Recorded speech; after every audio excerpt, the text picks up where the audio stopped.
Breaking news చూస్తున్నారు. Tellam Venkatrao Bhadrachalam MLA Tellam Venkatrao sensational గా మారారు. ఎందుకంటే రిజల్ట్స్ వచ్చిన దగ్గర నుంచి కూడా ఆయన కాంగ్రెస్ లో టచ్ లో ఉన్నారు అనే మాట వినిపిస్తూనే ఉంది.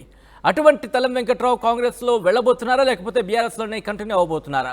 ఆర్టీవీతో ఎక్స్క్లూసివ్ గా మాట్లాడారు భద్రాచలం ఎమ్మెల్యే తెల్లం వెంకట్రావు. భద్రాచలం అభివృద్ధి తనకి ముఖ్యమంత్రి చెప్పుకొచ్చారు.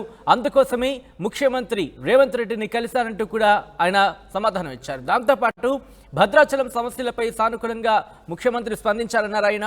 కాంగ్రెస్ పార్టీలోకి నన్ను ఎవరూ ఆహ్వానించలేదు, బీఆర్ఎస్ దూరంగా పెడితే దూరంగానే ఉంటా అంటూ కూడా ఆయన చెప్పడం ఇప్పుడు సంచలనంగా మారింది.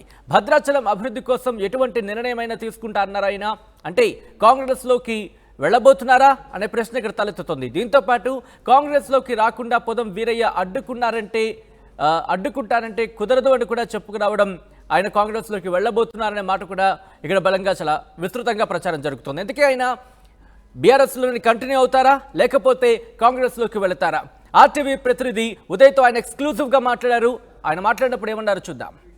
కొద్దిసేపట్లో సీఎం రేవంత్ రెడ్డి భద్రాచలం రాబోతున్నారు. శ్రీ సీతారామచంద్ర స్వామి దర్శనం అనంతరం ప్రతిష్టాత్మకంగా తీసుకున్న ఇందిరమ్మ ఇళ్ల పథకాన్ని కూడా సీఎం రేవంత్ రెడ్డి ప్రవేశపెట్టబోతున్నారు. అయితే ఈ సమావేశానికి భద్రాచలం బీఆర్ఎస్ ఎమ్మెల్యే తెల్లం వెంకట్రావు హాజరవుతారా లేదా అనే అంశంపై ఇంకా సందిగ్ధత కొనసాగుతుంది. మనకు అందుబాటులో ఎమ్మెల్యే తెల్లం వెంకట్రావు ఉన్నారు. ఆయన అడిగి అసలు విషయం తెలుసుకునే ప్రయత్నం. సార్, మీరు బీఆర్ఎస్ తరఫున భద్రాచలం ఎమ్మెల్యేగా ఎన్నికయ్యారు. అనేక అనూహ్య పరిణామాల మధ్య ఇక్కడ స్థానిక అభ్యర్థి పొదం వీరపై మీరు విజయడంకా మోగించారు. ఆ తర్వాత మీరు సీఎం రేవంత్ రెడ్డిని కుటుంబ సమేతంగా కలవడం పూర్తిగా రాష్ట్ర వ్యాప్తంగా చర్చనీయాంశమైంది. మీరు కాంగ్రెస్ లోకి వెళ్తారా, బీఆర్ఎస్ లోనే ఉంటారా అనే అంశంపై ఇంకా సందిగ్ధత కొనసాగుతుంది. దీనిపై ఏమైనా స్పష్టత ఇస్తారా?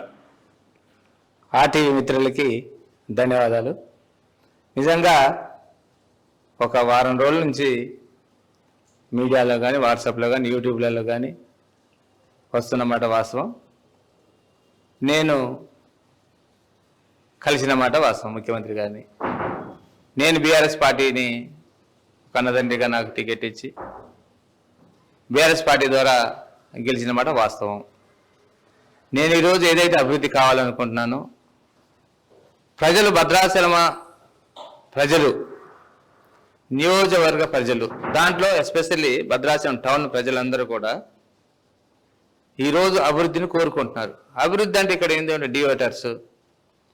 దాంతో మనం ఉమ్మడి రాష్ట్రంలో ఉన్నప్పుడు భద్రాచలం పరిస్థితి, దేవాలయం పరిస్థితి ఎలా ఉంది, బైఫర్కేషన్ అయిపోయిన తర్వాత దేవాలయం పరిస్థితి ఏముంది అని ప్రజలు గమనించి ప్రజలు ఈరోజు భద్రాచలం టెంపుల్ కానీ, అదేవిధంగా 2002లో వచ్చిన పెద్ద విపత్తు గోదావరి ఉప్పెనలాగా వచ్చి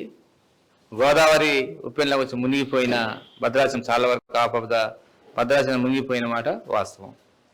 వీటన్నిటికీ గుణంగా నేను మొన్న గౌరవ ముఖ్యమంత్రి గారిని 2వ తారీఖు రోజు అభివృద్ధి కొరకు నాకు వేరే ఛానల్ లేదు. వాస్తవంగా ఏదైతే నేను గతంలో పొంగులేటి శ్రీనివాసరెడ్డి గారి ద్వారా గౌరవ మంత్రివర్యులు నా తోడు నీడుగా ఉండి నన్ను రాజకీయంలో తీసుకున్న వ్యక్తిగా, ఆనాటి నన్ను రాజకీయంలో తీసుకెళ్లిన వ్యక్తిగా నాకు వేరే ఛానల్ లేదు. కాబట్టి నాకు అభివృద్ధి కావాలంటే అంత అభివృద్ధి నేను 100 కోట్లు ఇచ్చేది కాదు, ముఖ్యమంత్రి ఇవ్వాలి. నీ ఎమ్మెల్యే కాబట్టి నీ అడిగే హక్కు ఉంది, రైట్స్ ఉన్నాయంటే సరే మీకు ఛానల్ లేకపోతే నేను కల్పిస్తానంటే నన్ను కల్పించారు. నేను అభివృద్ధి అడిగాను. నియోజకవర్గం నిజంగా నష్టపోయింది. ఈరోజు కూడా చాలా వరకు సాగునీరు, తాగునీరు లేవు, గృహాలు లేవు. మీరు ఆ రోజు నేను అతనితో ట్రావెలింగ్ చేసేటప్పుడు కూడా ఇది మా గిరిజనుల స్థితిగతులని చెప్పేవాని. అది విన్నారు ఆ రోజు ఆయన. ఆ విన్న దాంట్లో భాగంగా ఏదైతే ఈరోజు ఉమ్మడి రాష్ట్రంలో చదువుకున్న పిల్లలు ఈరోజు చాలా వరకు చింతూరు, ఈఆర్పురంలో ఉన్నప్పుడు, అప్పుడు ఆంధ్రప్రదేశ్లో ఉన్నప్పుడు చదువుకున్న పిల్లలు చాలా వరకు ఇప్పుడు వాళ్ళు యాక్చువల్గా తెలంగాణ, ఆ రోజు పరిస్థితిలో వాళ్ళు అక్కడ చదవవలసి వచ్చింది.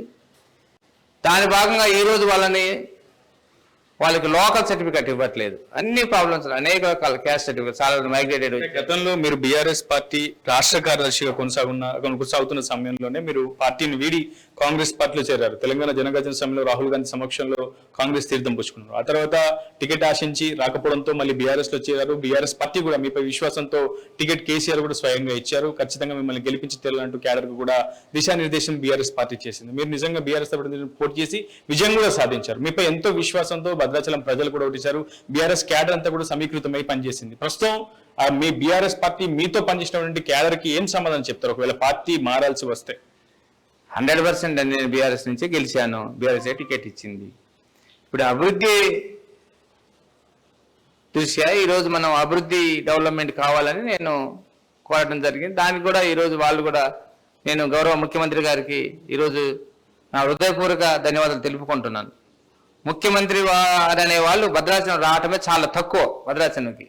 దానికి అభివృద్ధి నోచుకోలేదు. ఈరోజు ఆయన వస్తున్నారు. ఆయనకి ప్రత్యేకంగా నా హృదయపూర్వక ధన్యవాదాలు తెలుపుకుంటున్నాను. ఎందుకంటే ముఖ్యమంత్రి గారు వచ్చి నా యొక్క ఈవెంట్ ఒక మంచి ప్రోగ్రాన్ని మన కూడు గుడ్డ అన్న దాంట్లో ఈరోజు కూడు గుడ్డ నీడ అన్న దాంట్లో భాగంగా ఈరోజు ఇళ్ల కార్యక్రమాన్ని లాంఛనంగా, ఇందిరమ్మ ఇళ్ళ లాంఛనంగా ఈరోజు అధికారికంగా, అది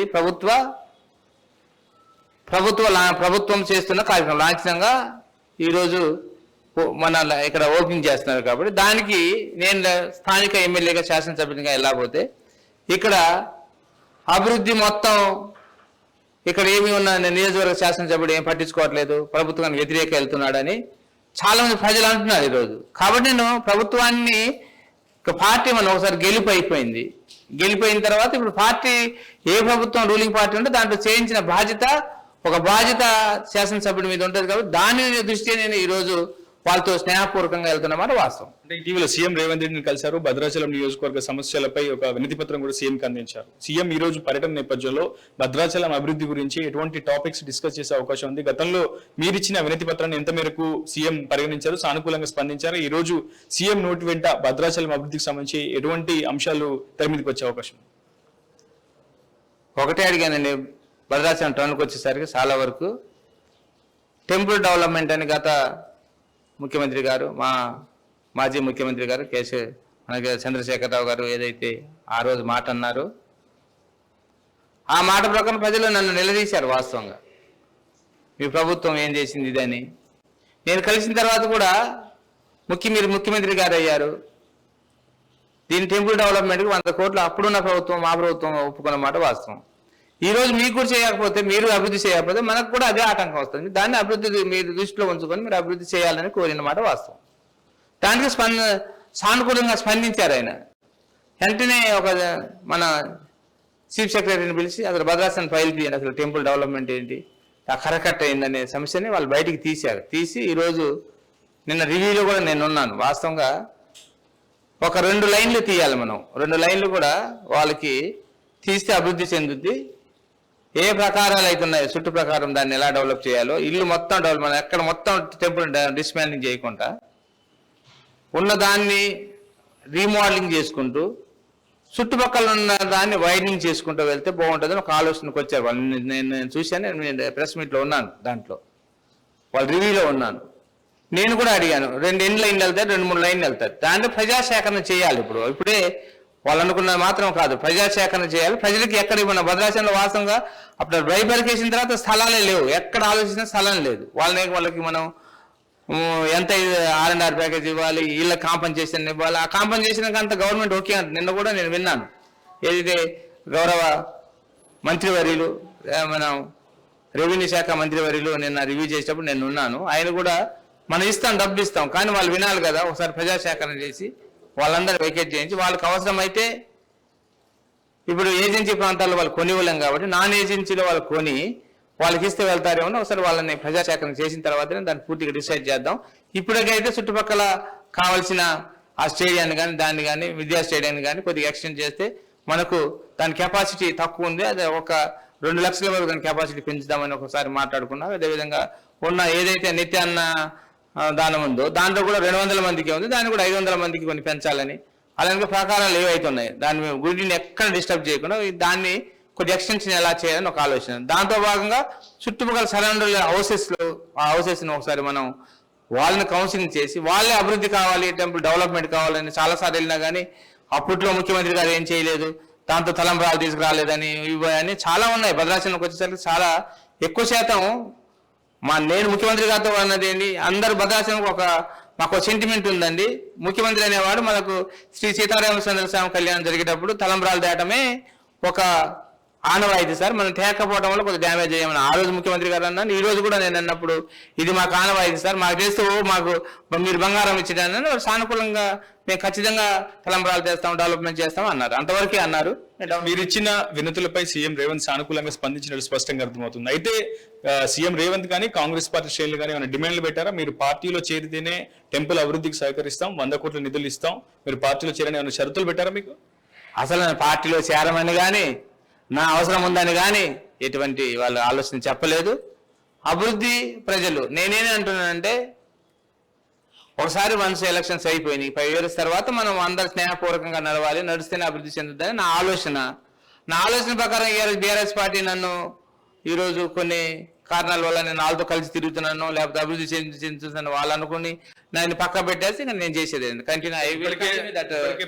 మోబైల్ పార్లమెంట్ అభ్యర్థిని బీఆర్ఎస్ ప్రకటించింది, బలరాం నాయక్ ని. మరోవైపు పార్లమెంట్ ఎన్నికల సమయం సమీపిస్తుంది. ఈ నేపథ్యంలో భద్రాచలం చాలా కీలకమైనటువంటి పాత్ర పోషించాలి, మీరు కూడా బీఆర్ఎస్ గెలుపు కోసం విశేషంగా కృషి చేయాల్సి ఉంటుంది. ఈ నేపథ్యంలో మీరు పార్లమెంట్ కేసీఆర్ నిర్వహించినటువంటి సమీక్ష సమావేశానికి దూరంగా ఉన్నారు, అటు ఇటీవల ఖమ్మంలో జరిగినటువంటి సమావేశానికి దూరంగా ఉన్నారు. ఇట్లా బీఆర్ఎస్ పార్టీకి పూర్తిగా వెంకట్రావు దూరం అవుతున్నారు. మరోవైపు కాంగ్రెస్ లో మాజీ ఎమ్మెల్యే పొదన్ వీరే కూడా వెంకట్రావుని పార్టీలో చేరనీయకుండా అడ్డుకునే ప్రయత్నం చేస్తున్నారని ప్రజలు ఏకంగా మీ దిష్టిబొమ్మ దహనానికే కాంగ్రెస్ పార్టీ శ్రేణులు ఇటీవల పిలుపునిచ్చారు, దిష్టిబొమ్మ దహనం కూడా చేశారు. ఏం చేయబోతున్నారు? రాజకీయ భవిష్యత్తుపై ఇప్పటికైనా ఒక నిర్ణయం తీసుకుంటారు? పార్టీ నాకు తెలిసినందుకు ఎవరి సొత్తు ఎవరు కాదండి. పార్టీ నేను చేరాలని చేరొచ్చు, ఉండాలంటే ఉండొచ్చు. ఇవన్నీ కూడా మన మనసాక్షి మీద ఆధారపడి ఉంటాయి. ఈరోజు టికెట్ వచ్చిందా, గెలిచిందా, వాళ్ళకి ఇచ్చారు, ఐఎమ్ హ్యాపీ. ఆ గవర్నమెంట్కి నేను విషెస్ తెలుపుతున్నాను. అదేవిధంగా నన్ను కూడా నేనేమీ చేయట్లేదు, దానంతా మాత్రం వాళ్ళతో నేను ఇప్పుడు ఒకసారి ఒక సమావేశానికి అటెండ్ కాకపోతే ఏదో అయిపోయిందని వాళ్ళకు ఒక అపోహ ఉండొచ్చు. నాకు తెలియంగా అయితే వెళ్ళిపోతాడో ఉంటాడని. ఇప్పుడు అలా అంటే చాలా మీటింగ్ రావట్లేదు, మా పార్టీ వల్ల చాలా మీటింగ్ రావట్లేదు. అదేవిధంగా నాకు కొన్ని కారణాలు, ఫ్రెండ్స్, లేకపోతే మేము మా ఫ్యామిలీ టూరు, లేకపోతే నాకు హెల్త్ బాగుంది, ఎన్నో 2-3 కారణాలు ఉన్నాయి. 2-3 కారణాలు కూడా నేను అటెండ్ కాదనమాట వాస్తవం. అంత మాత్రం వాళ్ళ దూరం పెట్టేసిందని, దీంట్లో కలిసిపోయినని అట్లాగా నేను ఫ్రెండ్లీ చేస్తున్నమాట, వీళ్ళతో ఫ్రెండ్లీగా వెళ్తున్నమాట వాస్తవం. వాళ్ళు నమ్మితే నమ్మనివ్వండి, లేకపోతే నేను నమ్మకం లేని చోట ఎన్నిసార్లు నేను ప్రాధాన్యపడ్డ జరగదు. అలా అని నేను దాన్ని నమ్మించడానికి ప్రయత్నం అయితే చేయాలి. ఫైనల్ గా కాంగ్రెస్ పార్టీలో వెంకట్రావు జాయినింగ్ ఎప్పుడు ఉండబోతుంది? Time is there. ఒక అలాంటి సమయం అంటే మీకేమో చెప్తాను. మొత్తంగా వెంకట్రావు చాలా స్పష్టంగా చెప్తున్నారు, ఖచ్చితంగా భద్రాచలం నియోజకవర్గ సమగ్రాభివృద్ధికి నేను కట్టుబడి ఉన్నాను. అందులో భాగంగానే రేవంత్ రెడ్డిని కలిశాను. అక్కడ ఎటువంటి ఉద్దేశపూర్వకమైనటువంటి ఎజెండాలు లేవు, ఎలాంటి దాపరికాలు లేవు. కేవలం భద్రాచలం సమగ్రాభివృద్ధి కోసమే, భద్రాచలం నగర ప్రజల సంక్షేమం కోసమే తాను ప్రయత్నం చేస్తున్నాను. అందులో భాగంగానే రేవంత్ రెడ్డిని కలిశాను. రేవంత్ కూడా చాలా సానుకూలంగా స్పందించారు. అందులో భాగంగానే ఈ రోజు భద్రాచలంకు రేవంత్ రెడ్డి స్వయంగా రాబోతున్నారు. రేపు శ్రీరామనవమికి సీతారాముల కళ్యాణానికి కూడా రేవంత్ రెడ్డి స్వయంగా వచ్చి పట్టు వస్త్రాలు, తలంబ్రాలు సమర్పించాలని కోరాను. ఆయన కూడా అందుకు సానుకూలత వ్యక్తం చేశారని వెంకట్రావు చెప్తున్నారు. ఇక్కడ ఎటువంటి రాజకీయ దురుద్దేశాలు కానీ, ఉద్దేశాలు కానీ, ఎజెండాలు లేవు కానీ చాలా స్పష్టంగా చెప్తున్నారు. తాను ప్రస్తుతం బీఆర్ఎస్ పార్టీలోనే కొనసాగుతున్నాను, పార్టీ దూరం పెట్టినప్పటికీ తాను నిబద్ధతగానే ఉంటున్నాను, కానీ పార్టీ తన సేవలు వినియోగించుకుంటుందా లేదా అనేది అధిష్టానానికి వెంకట్రావు వదిలేస్తున్నారు. కాంగ్రెస్ పార్టీలో తన జాయినింగ్ సంబంధించి ఇప్పటివరకైతే ఎటువంటి క్లారిటీ ఇవ్వట్లేదు. నిజంగా దేవుడు ఆదేశిస్తే, నిజంగా తన ప్రజలు ఆదేశిస్తే, ప్రజలు సహకరిస్తే ఖచ్చితంగా కార్యకర్తల నిర్ణయం మేరకే తన రాజకీయ ప్రయాణం కొనసాగుతుందని వెంకట్రావు స్పష్టంగా చెప్తున్నారు. ఈవెన్ న్యూస్ తో రిపోర్టర్ ఉదయ్, RTV, భద్రాచలం నుంచి.